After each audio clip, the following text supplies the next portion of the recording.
Alle oë is op die konflikte in die Oekraïne, Gaza en Taiwan, maar in Afrika woed ook 'n betekenisvolle dog subtiele stryd. Rusland, China en die westerse moondhede ding stilweg mee om invloed en toegang tot hulpbronne en strategiese alliansies. Nou, in hierdie stille geopolitiese skuif word Afrika nie net 'n speelveld nie, maar 'n aktiewe akteur wat die balans van globale mag kan verskuif. Kom ons praat volgende hieroor met Dr. Joan Swart, sy is 'n forensiese sielkundige met 'n MBA en 'n MA in militêre studies. Joan, goeiemôre, baie welkom hier om die tafel. Goeiemôre, baie dankie. Ek is baie bly om hier te wees. Ja, dit is 'n interessante onderwerp om oor te gesels met jou. Hoe sou jy kortliks beskryf wat tans nou in Afrika aan die gang is as dit by die groot moondhede en hulle invloed kom? Ja, dis nogal 'n baie interessante situasie wat ontwikkel het oor die laaste klompie jare, miskien dekades.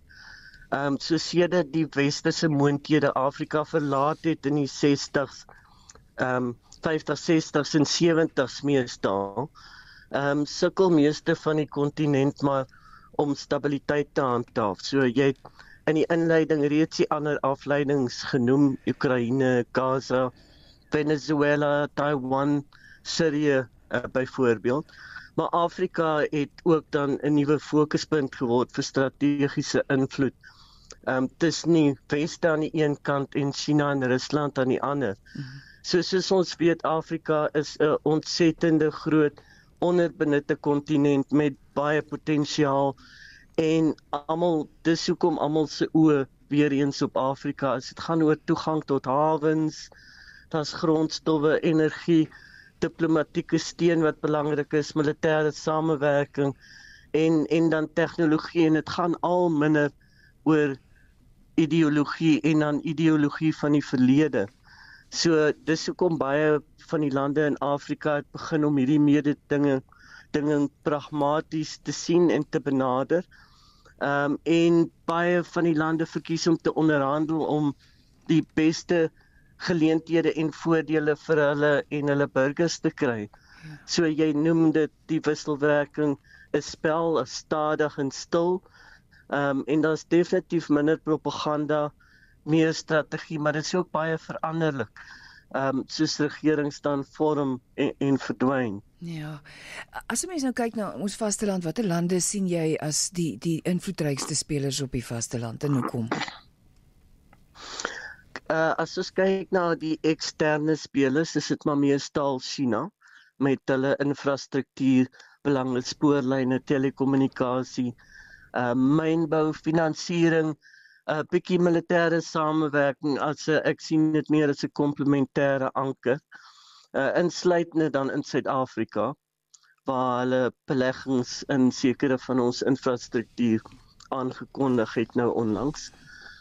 Dan die tweede land is Rusland, wat fokus op sekuriteitsdienste, op wapens, opleiding, paramilitêre ondersteuning, en dan diplomatieke beskerming wat belangrik is vir albei van hierdie lande, en dan hulle as ons hulle sien as 'n groter multilaterale blok vir stemme in die VN byvoorbeeld. Dan aan die ander kant het ons die Weste, en ek groepeer VSA en EU saam, wat nie noodwendig die geval is in Afrika nie. Hulle fokus op handelsbande, instellingsbou, goed soos ontwikkelingsprogramme, sekuriteitssamewerking speel ook 'n rol, en dan bou hulle baie sterk of gebruik hulle baie sterk hulle greep op bankwese. Wat die interne lande in Afrika aanbetref, sal ek net 'n paar uitsonder van die hoeveel 54 of so. So ons begin by Egipte en Algerië. Hulle is beide groot lande, strategies geplaas in Noord-Afrika. Baie energie, groot militêre magte, veiligheid. En hulle leun albei Rusland se kant toe. Dan kyk ons in Oos-Afrika na Ethiopië en Kenia, met hulle nuwe infrastruktuursentrums en hulle kernrolle in streeksveiligheid in daai area. Kenia leun sterk na die VSA se kant toe en Ethiopië meer en meer Rusland, China se kant toe. Dan moet ons natuurlik Suid-Afrika doen met ons ekonomie, ons diplomatieke profiel, BRICS-lidmaatskap, en ons leen ook sterker en sterker, soos wat ons gesien het nou onlangs, na Rusland en China toe. En dan laastens wil ek net Rwanda ook noem, wat 'n kleiner staat is, maar dis een van die meer effektiewe sekuriteitsspelers op die kontinent, wat werklik hulle militêre mag en weermag soort van uitvoer om buurlande by te staan. En dit is 'n gewilde vennoot vir Europa en die VSA. Ja, dit is interessant om te hoor hoe jy dit beskryf, want daar is natuurlik aan die een kant die politiek en aan die ander kant is daar die ekonomie en die handel en so, en die Europeërs is hierso nou gewees 'n week of wat terug met vreeslike vriende maak en so, en dan geld gee en al die dinge. Dit is interessant en dit is 'n taamlike vreemde vergelyking waarskynlik om te tref, maar as jy dink aan subnasionale streke, so sê nou maar die Wes-Kaap provinsie. Mens sien baie keer dat 'n provinsie met 'n ander provinsie van 'n ander land, of dit nou Kanada of Duitsland is, samewerking het, of jy het die tweeling of sisterstede of al die soort van dinge. Maar as jy sê net maar vir die Wes-Kaap of Somaliland en hierdie substreke neem, het dit 'n impak op die nasionale regerings en hulle geopolitiese spel? Beslis.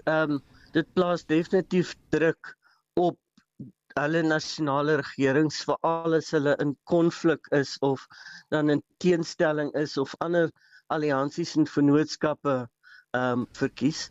So hierdie state wat jy noem, van hulle neig na iets wat ons 'n proto-staat noem. So dis 'n staat wat alreeds ten volle onafhanklik operasioneer. En Somaliland is 'n goeie voorbeeld daarvan. Die Wes-Kaap is sterk besig om te neig na daai rigting, wat meer en meer onafhanklikheid neem, soos hulle dit maar toegelaat word onder die nasionale regering. Dit bly maar 'n stryd, want die nasionale regering is ook nie baie bereid om van daai mag prys te gee nie.